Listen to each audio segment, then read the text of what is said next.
انداز نرالا ہے، سرکار کی آمد کا انداز نرالا ہے، مکے میں ہوئے پیدا گھر گھر میں اجالا ہے۔ سرکار کی آمد کا انداز نرالا ہے، مکے میں ہوئے پیدا گھر گھر میں اجالا ہے، اور سب لوگ یہ کہتے ہیں کہ سرکار کو پالا تھا حلیمہ نے۔ سب لوگ یہ کہتے ہیں کہ سرکار کو پالا تھا حلیمہ نے، سچ ہے کہ حلیمہ کو سرکار نے پالا ہے۔ سچ ہے کہ حلیمہ کو سرکار نے پالا ہے۔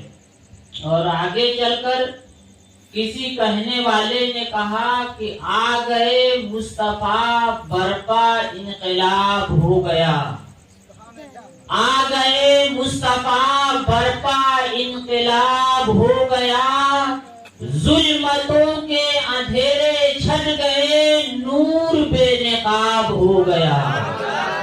ظلمتوں کے اندھیرے چھٹ گئے، نور بے نقاب ہو گیا، بے قصوں اور بے بسوں اور بیٹیوں کی ذات پر، بے قصوں اور بے بسوں اور بیٹیوں کی ذات پر ظلم جب حد سے بڑھا تشریف لائے مصطفیٰ۔ ظلم جب حد سے بڑھا تشریف لائے مصطفیٰ، اب زمین یہ کہتی ہے کہ میں بھی آسماں سے کم نہیں۔ اب زمین یہ کہتی ہے کہ میں بھی آسماں سے کم نہیں، کیونکہ میری گود میں ہے نقش پائے مصطفیٰ۔ کیونکہ میری گود میں ہے نقش پائے مصطفیٰ۔ عزیزان محترم، یہ بڑی خوشی اور مسرت کی بات ہے کہ آپ لوگوں نے بڑی کوشش کے بعد نبی کی آمد کی خوشی میں اس مجلس کو رچایا اور بسایا ہے۔ وہ نبی جس کے صدقے میں پوری کائنات وجود میں آئی ہے، یعنی اللہ رب العزت نے ساری چیزوں سے پہلے اپنے نور سے نبی کے نور کو پیدا فرمایا، اور پھر نبی کے نور سے ساری کائنات کو وجود بخشا۔ تو اس نبی کے صدقے میں دنیا کی ہر چیز کو اللہ رب العزت نے پیدا فرمایا ہے۔ تو جس نبی کے صدقے میں ساری چیزوں کو اللہ نے پیدا فرمایا، اس نبی کی ولادت کے وقت دنیا کی ہر چیز خوشیاں منایا کرتی ہے۔ آپ کے سامنے قرآن عظیم کی ایک آیت کو تلاوت کیا ہے، قد جاءکم من اللہ نور وکتاب مبین، تحقیق کے آیا تمہارے پاس اللہ کے جانب سے ایک نور اور ایک روشن کتاب۔ نبی کی پیدائش کا مہینہ ہے، نبی کی ولادت کا مہینہ ہے، تو پھر آج پیدائش کے ہی سلسلے میں تھوڑی سی گفتگو آپ کے سامنے کرنے کی ہم کوشش کریں گے کہ انسان پیدا ہوتا کیسے ہے، انسان کیوں پیدا ہوتا ہے، انسان کو پیدا ہونے کے بعد کیا کرنا چاہیے، تھوڑی سی اسی پر گفتگو کرنے کی ہم کوشش کریں گے۔ اللہ رب العزت فرماتا ہے کہ آیا تمہارے پاس اللہ کے جانب سے ایک نور اور ایک روشن کتاب۔ نور سے مراد سرکار عبد قرار صلی اللہ تعالی علیہ وسلم کی ذات ہے، اور کتاب سے مراد قرآن عظیم کی ذات ہے۔